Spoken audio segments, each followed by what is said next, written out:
I was still in my surgical scrubs when I ran through those restaurant doors. My hair was half falling out of the bun I'd thrown together in the hospital parking lot. I had surgical tape on my left thumb from where I'd nicked myself on a retractor blade, and I was still wearing the paper shoe covers I'd forgotten to pull off in the OR hallway.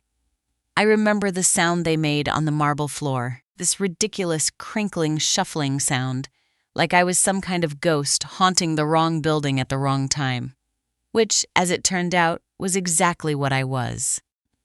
The maitre d' at the front of the restaurant looked up at me with this expression I'll never forget. Somewhere between pity and discomfort, like he already knew something I didn't. I asked him which private room the engagement party was in. He pointed down the hall without saying a word, just pointed. And something about the way he did it, slow, almost reluctant, made my stomach drop before I'd even taken a single step in that direction. I pushed through the double doors at the end of the corridor. The room was still full of people, flowers on the table. My mother standing near the back wall with her hand over her mouth. My Aunt Patricia crying into a tissue.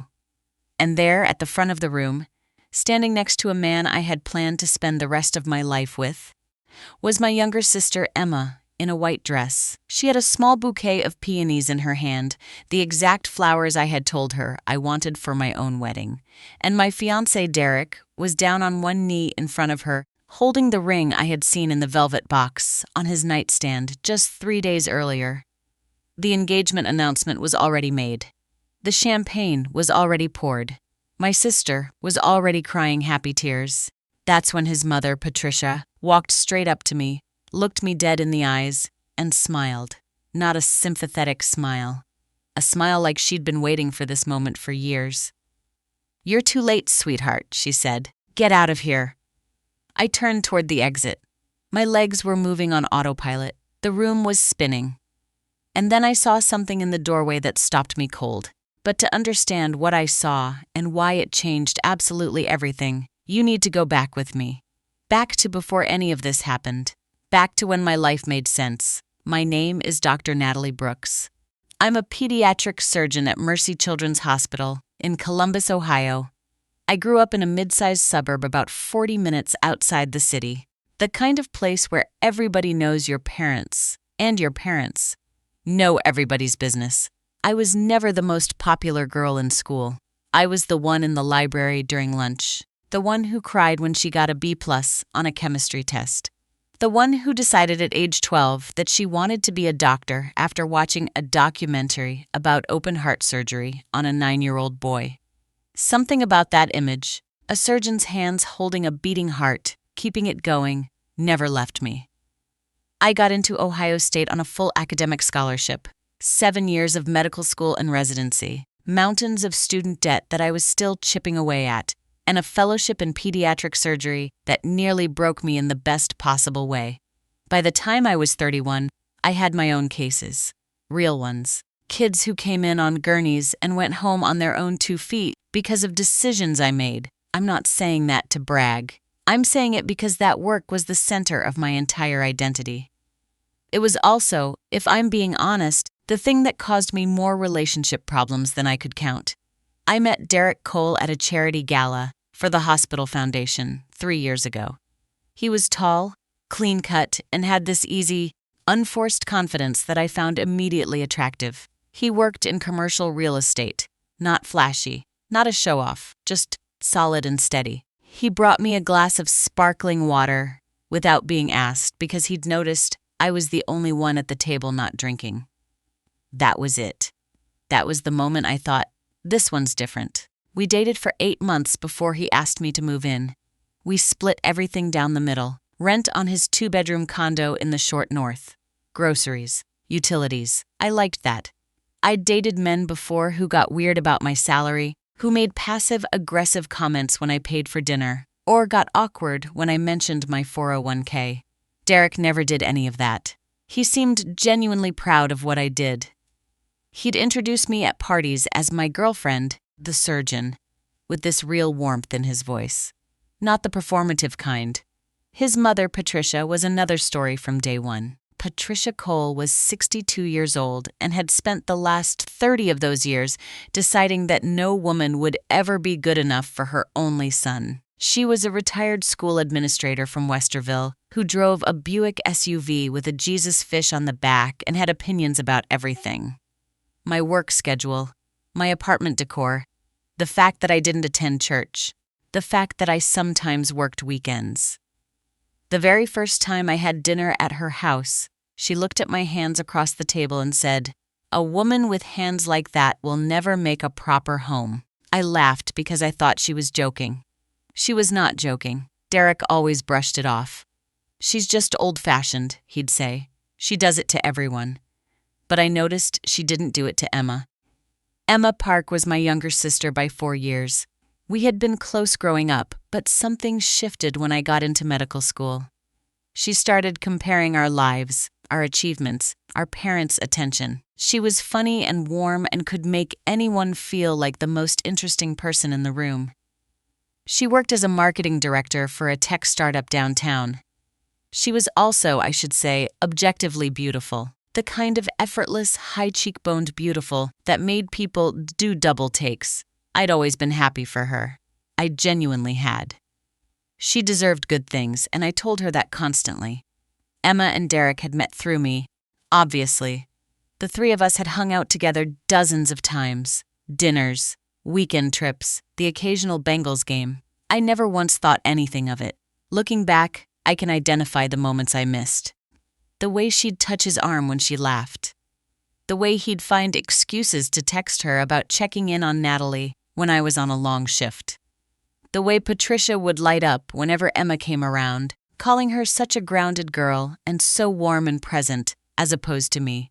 Apparently, Derek proposed to me on a Thursday evening in December. Right there in our condo kitchen. No grand gesture. Just him, a ring box, and a question. I said yes before he finished asking. I cried, he cried. We called our families. My mom called it the best news she'd gotten in years. I put the ring on my finger and walked around our apartment touching things like I was seeing them for the first time. Thinking, this is my life now.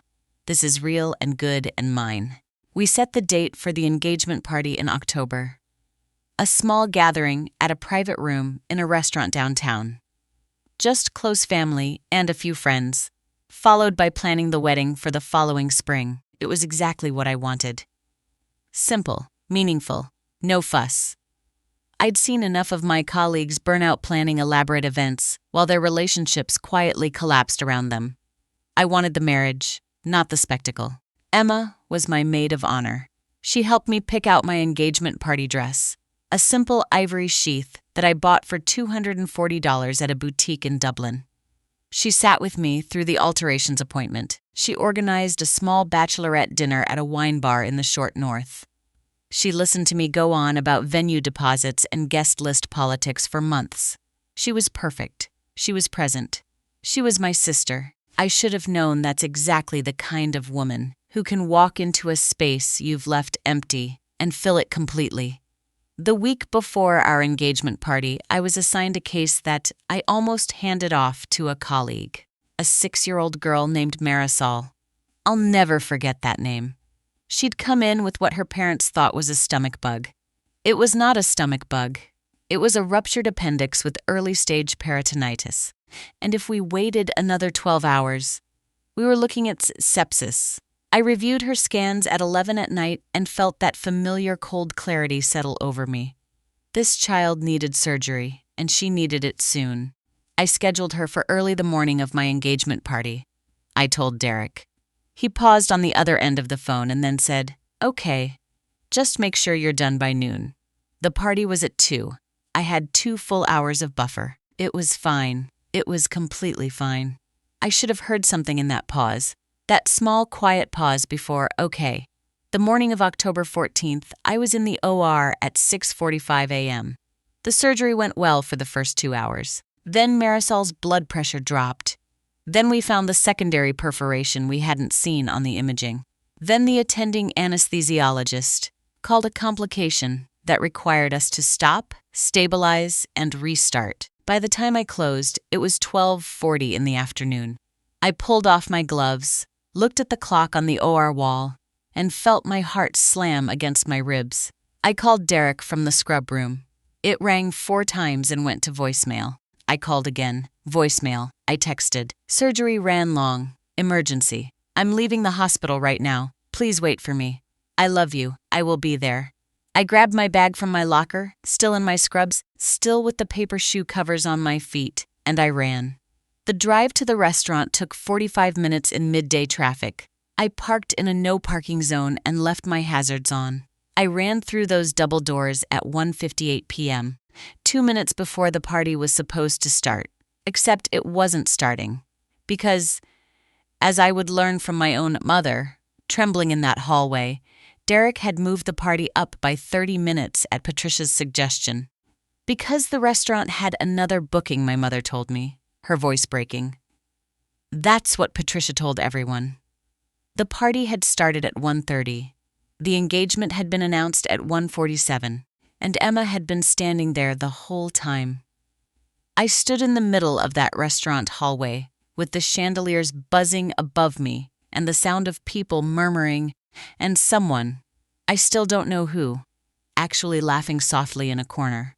Patricia was walking toward me with that smile, and I turned toward the door because I could not breathe, could not think, could not process the fact that the 2 people I had trusted most in the world had just, on the morning I saved a child's life, decided my time was up.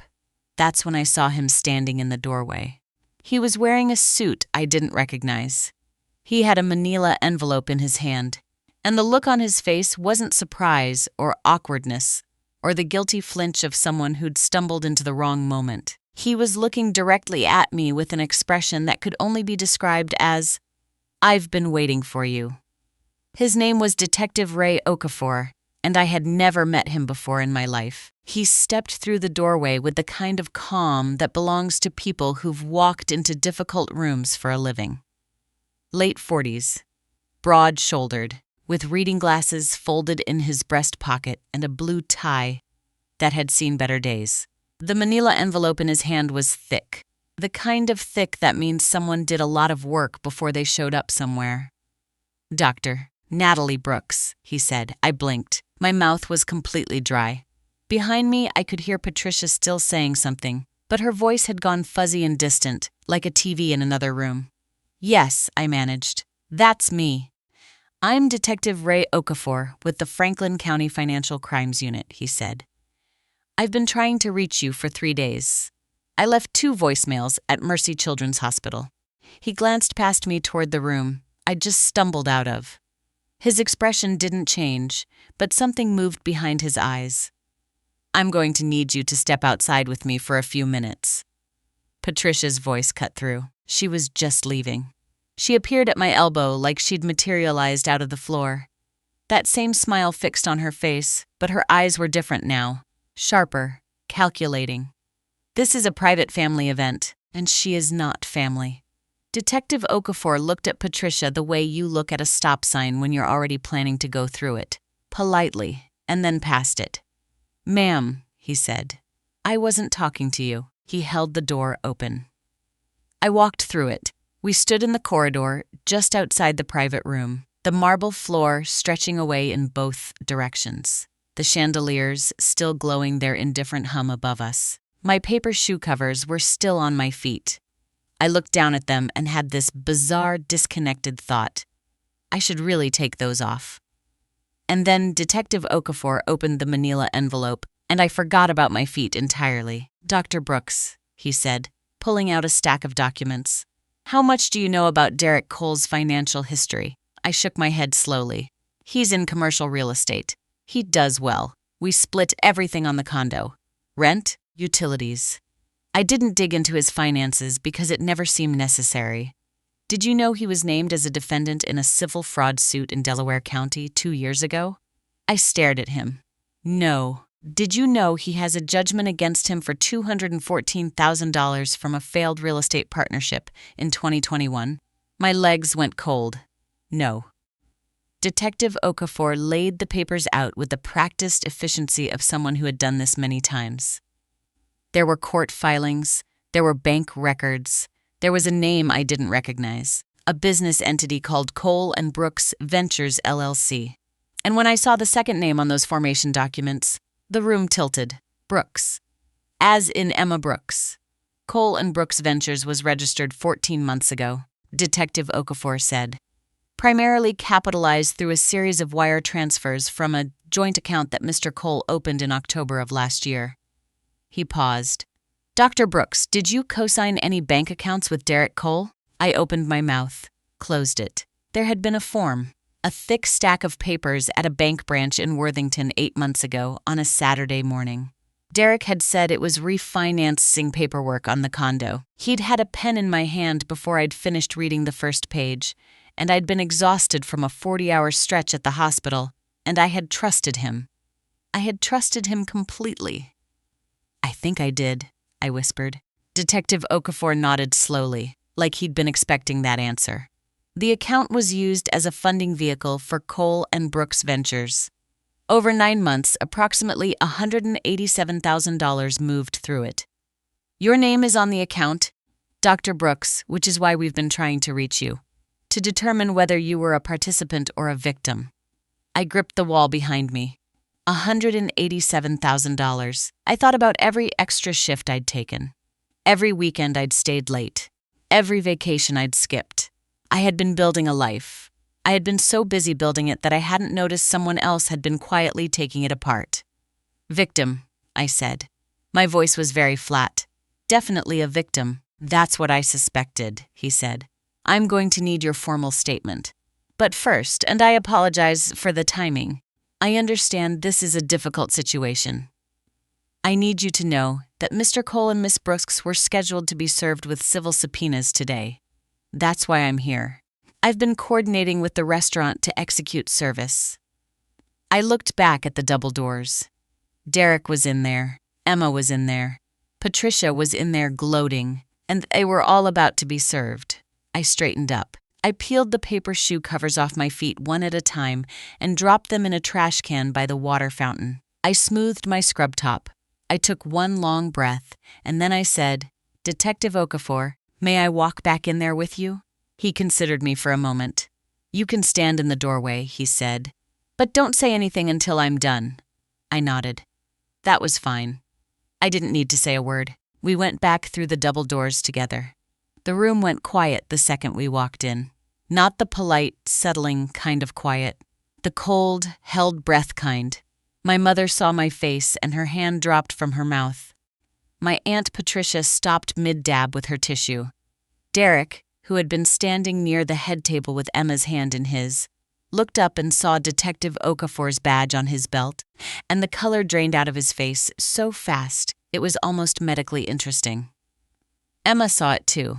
I watched her eyes go from me to the detective to the envelope in his hand, and I saw the exact moment she understood what was happening. Her grip on Derek's hand tightened. He pulled his away. Patricia stepped forward. She was the only one in the room who still looked composed. Who are you? She demanded. Detective Ray Okafor, Franklin County. He reached into the envelope. I have civil subpoenas for Derek Allen Cole and Emma Marie Brooks related to an ongoing financial fraud investigation concerning Cole and Brooks Ventures LLC. He held out the first document. Mr. Cole.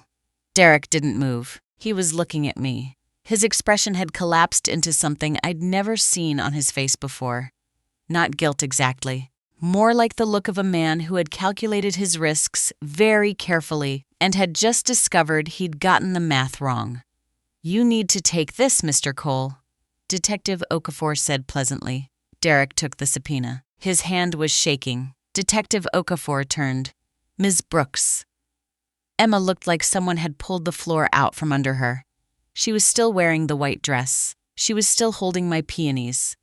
She took the subpoena, and it slipped from her fingers onto the floor, and she had to bend down to pick it up. And when she stood back up, her face was bright red. The room was absolutely silent, except for the sound of Patricia making a strange, strangled noise somewhere to my left. Then my Aunt Patricia said loudly and distinctly from the back of the room, "Well, I'll be damned." I almost laughed. I didn't, but I almost did. Detective Okafor turned to me and gave me a small nod. He handed me a business card. My office will be in touch Monday morning, he said. You'll want to bring your own attorney. Do you have one? I'll have one by Monday, I said. He walked out, and I stood there in the middle of that restaurant in my scrubs with surgical tape on my left thumb, and I looked at Derek Cole, who had moved the party up 30 minutes so I would miss it, who had signed papers with my name on them without telling me, who had built a business with my sister using money that was partly mine. And I said exactly one thing. I hope she was worth it. I didn't wait for an answer. I turned and walked to where my mother was standing. She put her arms around me immediately, and I let her. And for exactly 10 seconds, I let myself feel all of it. The exhaustion, the humiliation, the grief for something I had genuinely loved. 10 seconds. Then I stepped back, squeezed her hand, and said, I'm okay. Let's go. My Aunt Patricia grabbed her purse and fell into step behind us. 3 of the other guests, people I actually knew, people who had come for me, followed. We walked out of that restaurant together, and the door closed behind us. And that was the last time I was ever in the same room as Derek Cole. The weeks that followed were not clean or simple. Nothing about real life is. I hired a family law attorney named Sandra Greer, a compact, no-nonsense woman out of a firm in Dublin, who had the energy of someone who had seen every version of this story and had stopped being surprised by any of them. She made 3 phone calls on my behalf in the first 48 hours. The first was to the bank to have my name formally separated from the joint account and to flag the account activity for the fraud investigation. The second was to the civil attorney working alongside Detective Okafor's unit to make sure my victim status was clearly established in the record. The third was to Derek's attorney to communicate that I would be pursuing recovery of my contributed assets and that we had documentation going back 14 months. Derek's attorney called Sandra back within 6 hours, which she told me afterward with a thin smile was the fastest callback she'd received in 11 years of practice. The civil case took 7 months to resolve. I won't go through every motion and countermotion, because honestly, living through it the first time was enough. What I will tell you is that by the end I had recovered $161,000 of the $187,000 that had flowed through that account. Not everything, but enough to matter. Derek and Emma's business venture had predictably collapsed. The investors they'd brought in were furious. 2 of them filed separate suits. Cole and Brooks Ventures LLC was dissolved by a Delaware County court in the spring. Derek and Emma, and yes, I'm aware of the spectacular irony, ended their relationship 6 months after the engagement party. I heard this through my Aunt Patricia, who heard it from a woman in her book club whose daughter worked in the same building as Emma's old marketing firm. Apparently, the pressure of the investigation had done what love couldn't sustain. I did not feel sorry for either of them. I want to be honest about that. I didn't feel triumphant either. Not really. I felt tired, and then I felt something that slowly, over time, started to feel like relief. Patricia Cole called me once about 3 months after everything came out. She called my cell phone at 9 in the evening on a Tuesday, and I almost didn't pick up. I did pick up, though, because I wanted to hear what she had to say. She said, I didn't know about the money. I want you to know that. I was quiet for a moment. Then I said, Patricia, with respect, I don't think that's actually the thing you owe me an apology for. She was quiet for a very long time. Then she hung up.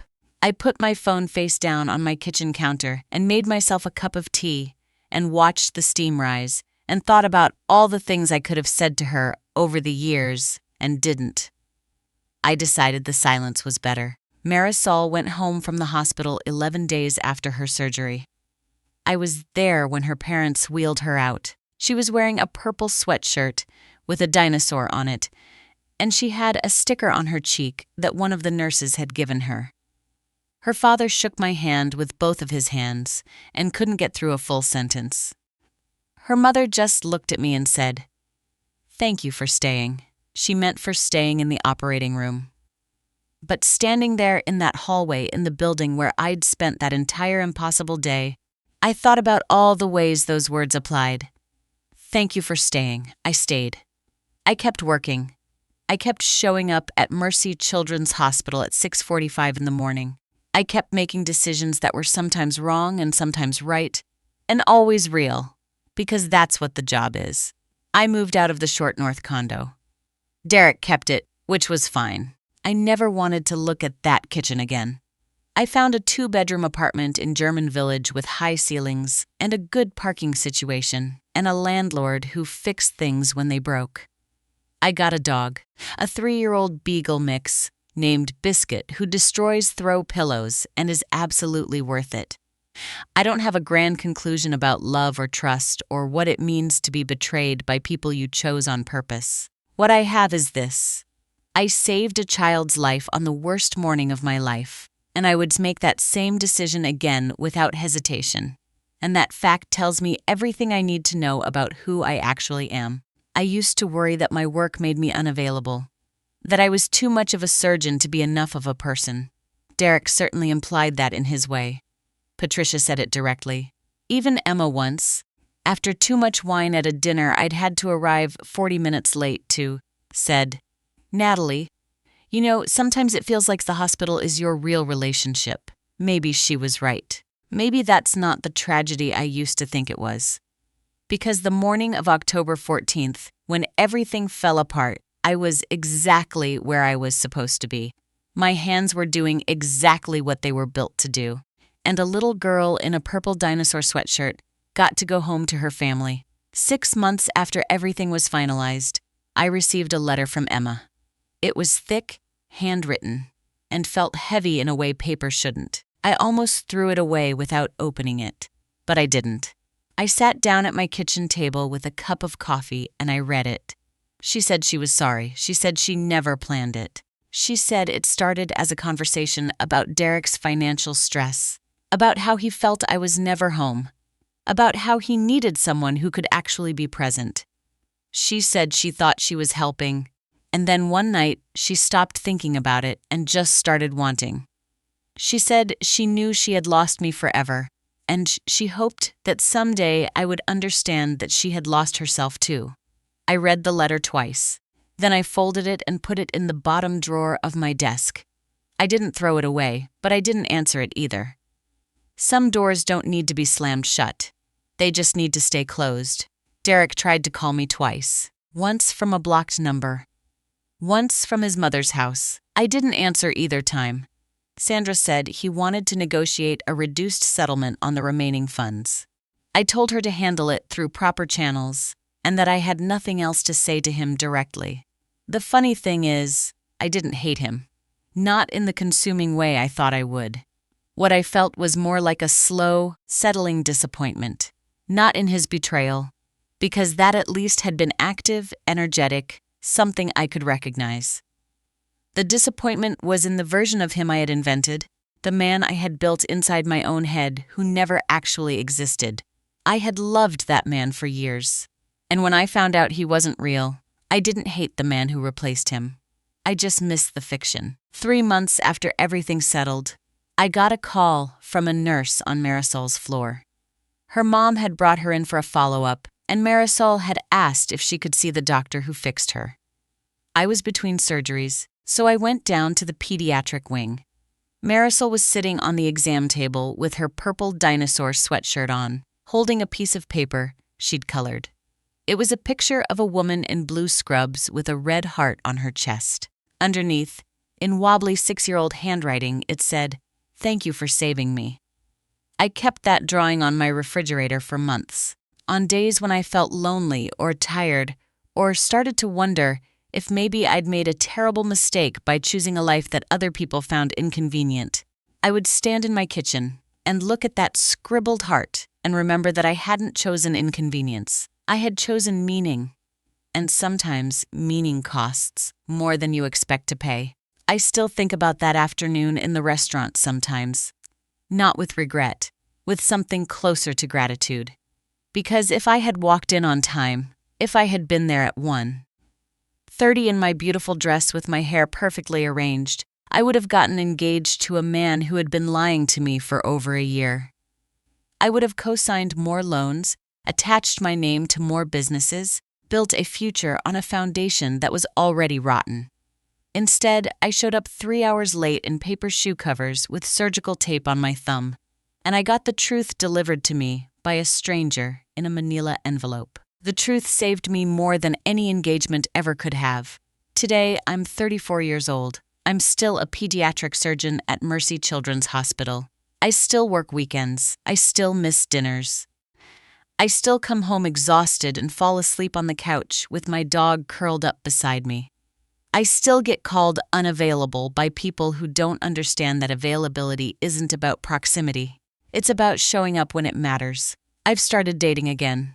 Slowly, carefully. I told my first date that I was a surgeon, and that sometimes I would cancel at the last minute because someone else's child needed me more than he did. He said that sounded hard. I said it was. He said, "I don't think I could do that." I said, "I know." We had a nice dinner and I never saw him again.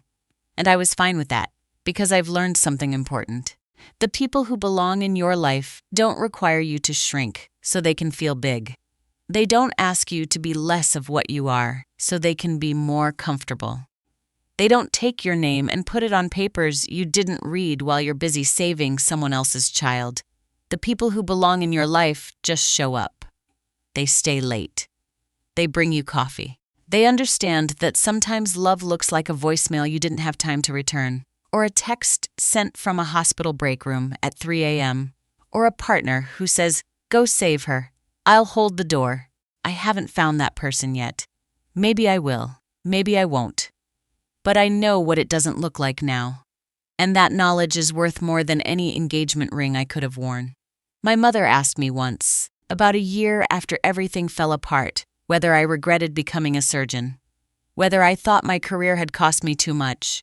I thought about it for a long time. Then I told her, no, my career gave me everything. It gave me purpose. It gave me skill. It gave me the ability to hold a child's life in my hands and bring it back. The people who couldn't handle that weren't costs.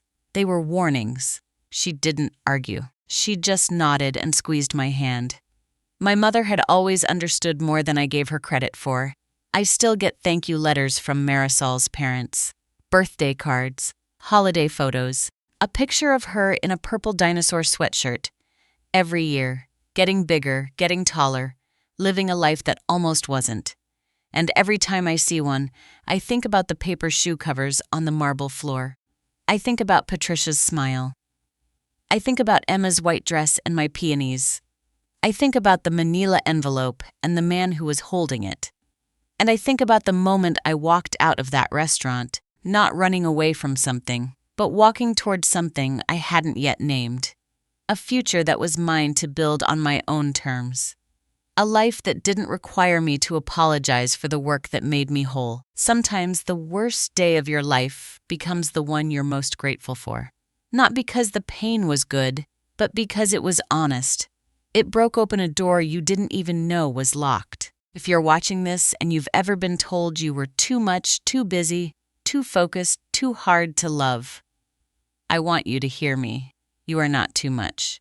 You are exactly enough for the people who are supposed to find you. The ones who leave were never meant to stay, and the ones who stay will make you wonder why you ever settled for less. My name is Dr. Natalie Brooks.